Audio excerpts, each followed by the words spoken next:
Assalamualaikum and welcome in the online class today.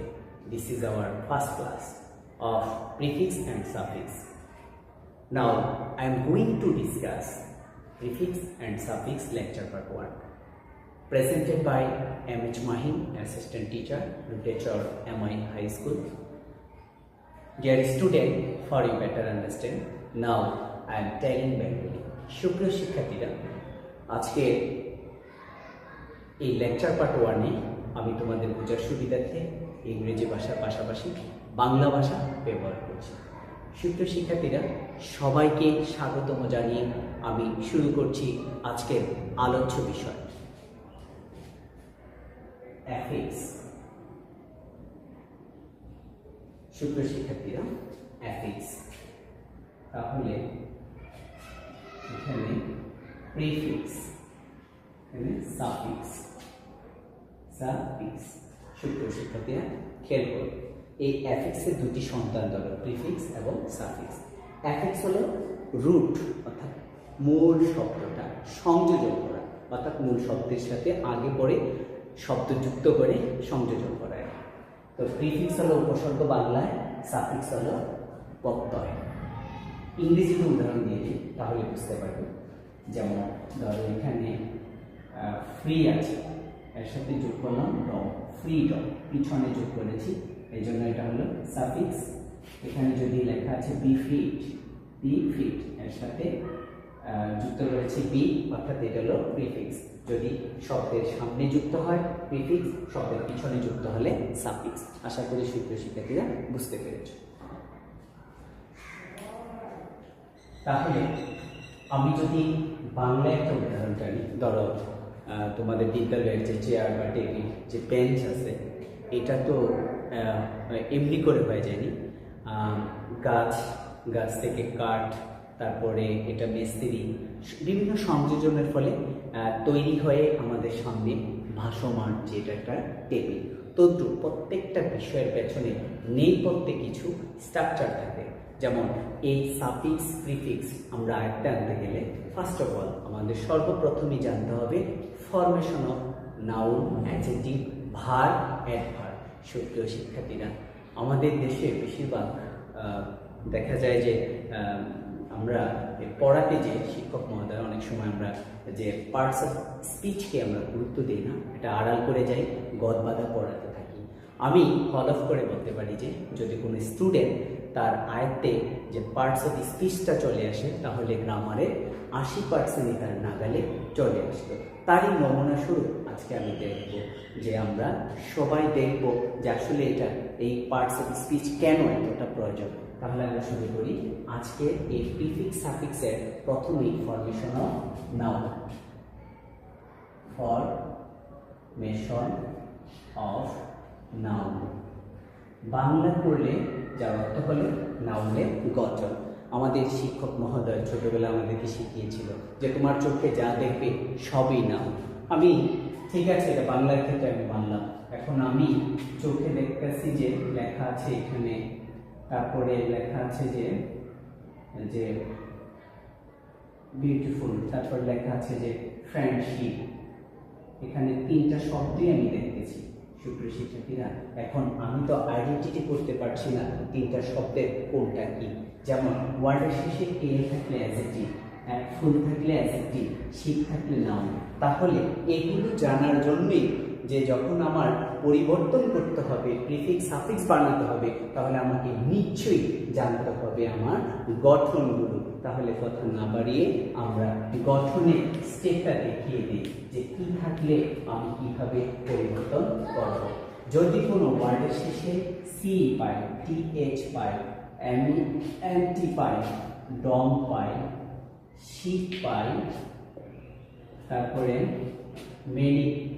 মনি পাই, তারপর লজি পাই, আচ্ছা, তারপরে টিআই ওয়েল পাই, এশার ওয়েল পাই, নেস পাই, আচ্ছা, তারপরে নেস পাই। এরকম কতিপয় শব্দ আছে, যেমন গুড পাই। আচ্ছা, এরকম যদি আমরা শব্দ পেয়ে থাকি যেমন, তাহলে এগুলো দ্বারা আমরা যেমন আই এস এক্সেন্ট পাই, এগুলো পাইলে কোনো শব্দের শেষে আমরা নিশ্চিতভাবে জেনে নেব সেটা নাউন। ফর এক্সাম্পল, যেমন আমরা যদি এখানে বলি যে ফ্রি, ফ্রির সাথে দেখো ডম যুক্ত আছে, ফ্রিডম, এই কারণে এটা হলো নাউন। আশা করি সুপ্রিয় শিক্ষার্থীরা বুঝতে পেরেছ। তাহলে শব্দের শেষে যদি আমরা অনেক অসংখ্য শব্দ রয়েছে, তার মধ্যে উল্লেখযোগ্য যে না জানলেই নেই সেই বিষয়গুলো আমি নিয়ে আসি, কারণ এখান থেকে মাধ্যমিক লেভেল থেকে যদি তুমি প্রাইমারি বিষয়টা জেনে যেতে পারো তাহলে সেকেন্ডারিতে বেশ ভালো করবে। কারণ এখন বর্তমানে যুগ হলো গুগলের যুগ, এখন আর বগলের যুগ নেই। আগে বগলের নিচে বই রাখা হতো, এখন গুগলই তোমাকে দিক নির্দেশন দিয়ে দিচ্ছে। তো পথটা যদি ধরিয়ে দিতে পারি তুমি নিজ নিজ থেকে অনেকটা অগ্রগামী হয়ে যাবে। আশা করি সুপ্রিয় শিক্ষার্থীরা বুঝতে পারছো। এবার আমি আলোচনা করব, এই পর্যায়ে আমি আলোচনা করব, দেখো কি খেয়াল করো, position of noun in a sentence, সুপ্রিয় শিক্ষার্থীরা টাইটেল দেখে বুঝে ফেলেছো যে নাউনের অবস্থান বাক্যের কোথায় কোথায়। আমি নাম্বার 1 যেমন একটা দিয়ে বুঝাচ্ছি, আমি নাম্বারিং করে তোমাদেরকে সহজ করে দিচ্ছি। অবজেক্ট অফ এ ভার্ব, সুপ্রিয় শিক্ষার্থীরা নাউন ভার্বের সাবজেক্ট অবজেক্ট হিসাবে বসতে পারে। তাহলে আমরা দেখি কিভাবে সাবজেক্ট অবজেক্ট হিসাবে কিভাবে বসে। দেখো এবার সাবজেক্ট সম্বন্ধে প্রথমে একটু আলোচনা করি। সাবজেক্ট, হ্যাঁ, যদি প্রশ্ন করি সাবজেক্ট কত ধরনের, আসলে অনেকেই জানে। সাবজেক্ট 3 ধরনের।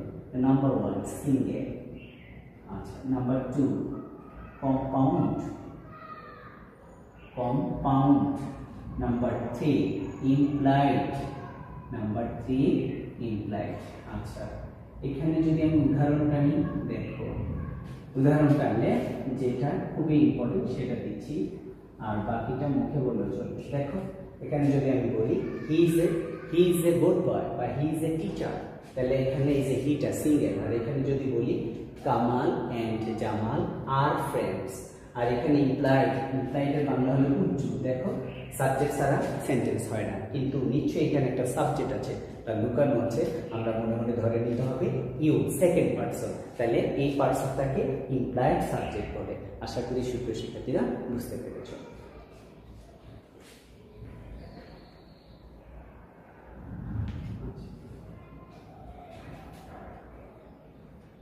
আমাদের নাম্বার 1 চলছে।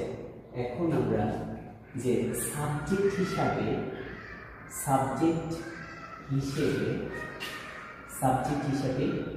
কি বসতে পারে,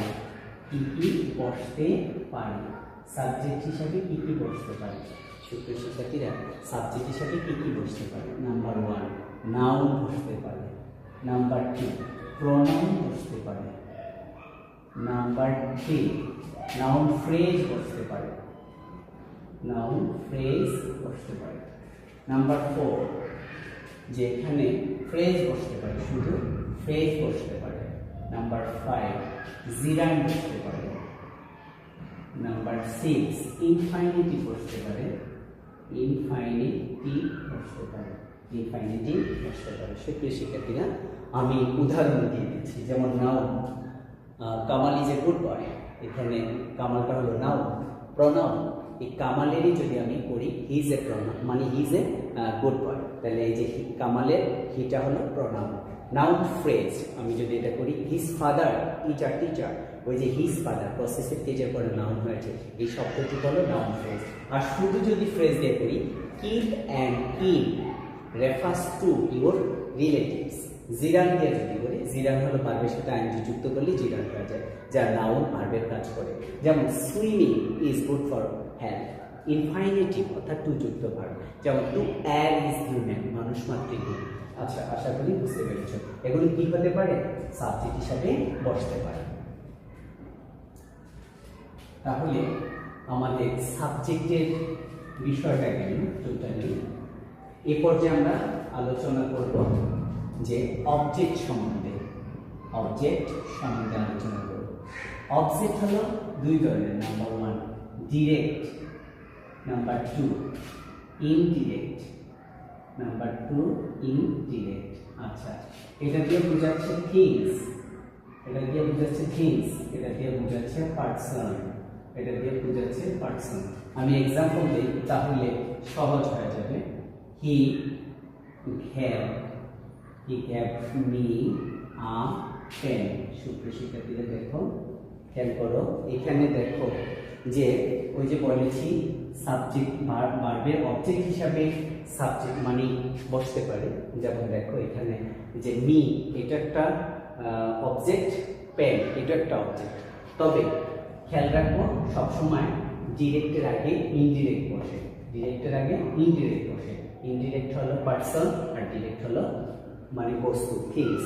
তাহলে আশা করি সুপ্রিয় শিক্ষার্থীরা বিষয়টা ভালো করে আয়ত্ত করতে পেরেছো। আমরা আলোচনা করব নাম্বার 1 নিয়ে তখন আলোচনা করলাম, আমরা নাম্বার 2 আলোচনা করব। Number 2 example, he is a school teacher. School teacher, school teacher. দেখো এখানে এটা একটা নাউন, এটা একটা নাউন। এই ধরনের নাউনকে বলে অ্যাডজেক্টিভ নাউন। পাশাপাশি দুইটা নাউন থাকলে প্রথমটা অ্যাডজেক্টিভ, পরেরটা নাউন। তিনটা নাউন থাকলে প্রথমটা অ্যাডভার্ব, পরেরটা অ্যাডজেক্টিভ, পরেরটা নাউন। তাহলে এই ধরনের নাউনকে বলে অ্যাডজেক্টিভ নাউন। আশা করি বুঝতে পেরেছো। এবার নাম্বার 3, নাম্বার 3 কে আমি আলোচনা করছি। Number 3 Kazi Nazrul, Kazi Nazrul Islam, Kazi Nazrul Islam. The rebel, the rebel poet, the rebel poet of Bangla, Bangla literature, Bangla literature, Bangla literature, Bangla literature. Died in, died, Bangla literature died in 1976। সুপ্রিয় শিক্ষার্থীরা দেখো, মূল সেন্টেন্সের পূর্বে যে অতিরিক্ত তথ্য দিল কাজী নজরুল ইসলাম, এটা না হলে অ্যাপোজিশন, অ্যাপোজিশন হিসাবে নাউন বসতে পারে। নাম্বার 3, সুপ্রিয় শিক্ষার্থীরা নাম্বার 3 দেখিয়ে দিলাম। এবার নাম্বার 4, আমরা নাম্বার 4 এ পসেসিভ কেজের পরে, পসেসিভ কেজের পরে, কেজের পরে নাউন বসে। পসেসিভ কেজের পরে নাউন বসে, পসেসিভ কেজের পরে নাউন বসে। যেমন আমি উদাহরণ দিচ্ছি, I like him, his, I like him for his honesty, honesty.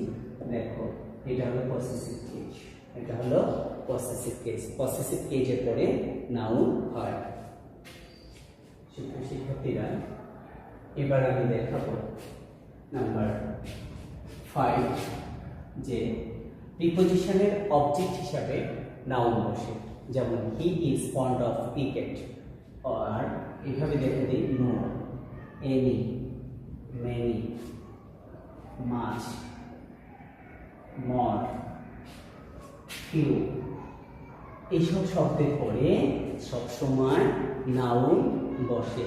Less, little, less, little, double T N, little. এসবের পরে, এসবের পর নাউন বসে, এসবের পর নাউন বসে। সুপ্রিয় শিক্ষার্থীরা এক্সাম্পল দিলে তোমাদের কাছে বিষয়টা ক্লিয়ার হয়ে যাবে। আমি দিচ্ছি, there is no dash but loves her child. সুপ্রিয় শিক্ষার্থীরা দেখো এক্ষেত্রে যে যখন আমি পসেসিভ কেসটা লিখে ফেলছি অবজেক্টটা, তাহলে দেখো তোমরা এখানে নিচে জেনে গেছো এই যে নো, এই সূত্রে, এই জন্য এখানে হবে মাদার, যে মাদার যেহেতু হার দিয়েছি মহিলা।